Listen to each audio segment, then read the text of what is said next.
Hi friends, welcome back to the treasure of Bharat. మీ పిల్లలను అతిగా గారాబం చేస్తున్నారా? అయితే ఈ కథ తప్పక వినండి. జీవితాన్ని మార్చే చిన్న కథ. ఒకరేమో ఒక యంగ్ కుర్రాడు, ఫుల్ జోష్లో ఉన్నాడు. ఇంకొకరేమో రిటైర్ అయిన ఒక పెద్ద ఆయన, చాలా అనుభవం ఉన్న వ్యక్తి. వాళ్ళిద్దరూ పక్కపక్క ఇళ్లలోనే ఉంటారు. సరే, ఇద్దరూ ఏమనుకున్నారంటే తమ పెరట్లో ఒకేలాంటి మొక్కలు నాటాలనుకున్నారు.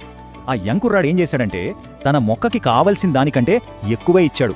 బోలెడన్ని నీళ్లు, ఎరువులు అన్నీ సమృద్ధిగా పోశాడు. అంటే ఒక రకంగా చెప్పాలంటే అతి జాగ్రత్త అన్నమాట. మరి ఆ పెద్దయిన ఏం చేశాడో తెలుసా?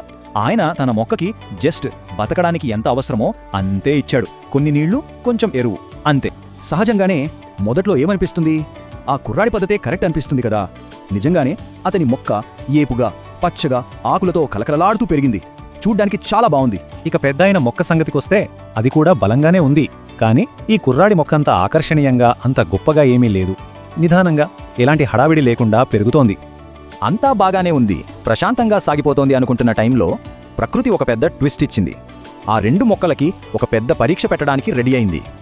ఒక రాత్రి ఎవ్వరూ ఊహించని విధంగా ఒక భయంకరమైన తుఫాను ఆ ప్రాంతాన్ని కుదిపేసింది. అది మామూలు తుఫాన్ కాదు, పెద్ద వర్షం. దానికి తోడు భయంకరమైన ఈదురుగాలులు. ప్రకృతి తన ప్రచండ రూపాన్ని చూపించింది. తుఫాను ఆగిపోయింది, తెల్లవారింది. ఆ ఇద్దరూ తమ పెరట్లోకొచ్చారు. రాత్రి జరిగిన ఆ భీభత్సానికి వాళ్ల మొక్కలేమయ్యాయో అని టెన్షన్గా చూస్తున్నారు. ఇంత వేర్వేరుగా పెరిగిన ఆ మొక్కలకి ఏం జరిగి ఉంటుంది? ఇప్పుడొచ్చింది అసలైన సీన్. నిజమైన బలమేంటో తెలిసే సమయం వచ్చింది. ఆ తుఫాను తరువాత అసలు నిజం బయటపడింది.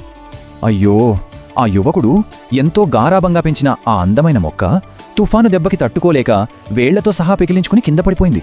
ఎంత అందంగా కనిపించిందో అంత బలహీనంగా ఉందన్నమాట. కాని అందర్నీ ఆశ్చర్యపరుస్తూ ఆ పెద్దాయన పెంచిన మొక్క మాత్రం, అంటే అప్పటిదాకా మామూలుగా కనిపించిన ఆ మొక్క మాత్రం చెక్కు చెదరకుండా గట్టిగా, నిటారుగా నిలబడి ఉంది. ఎంత పెద్ద తుఫానొచ్చినా అది తట్టుకుంది. ఇది చూసి ఆ కుర్రాడికి మైండ్ బ్లాక్ అయింది.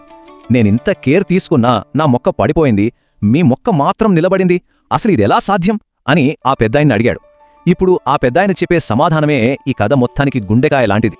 అప్పుడు ఆ పెద్దాయన నవ్వి ఇలా చెప్పారు, చూడు బాబూ, నువ్వు నీ మొక్కకు కావలసినవన్నీ అంతకంటే ఎక్కువే ఇచ్చావు.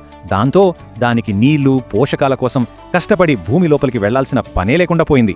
అన్నీ పైపైనే ఈజీగా దొరికేశాయి. కానీ నేను నా మొక్కకు బతకడానికి సరిపడా మాత్రమే ఇచ్చాను. దానికింకా కావాలంటే అది కష్టపడాల్సొచ్చింది. తన వేళ్లను భూమి లోపలికి, ఇంకా లోపలికి పంపించుకోవాల్సొచ్చింది.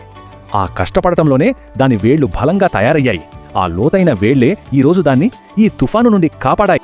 చూశారా, ఇది కేవలం చెట్ల కథ కాదు, ఇది మన జీవితాలకి కూడా అద్దం పడుతుంది.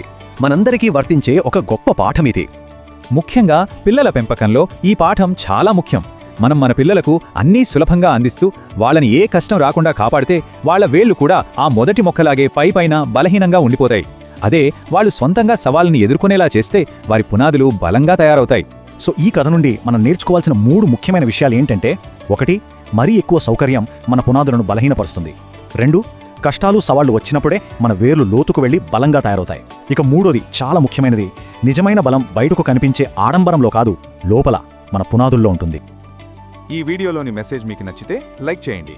ఇలాంటి మరిన్ని మంచి వీడియోల కోసం మన ఛానల్ని ఫాలో అవ్వండి. See you in the next video. Jai Hind.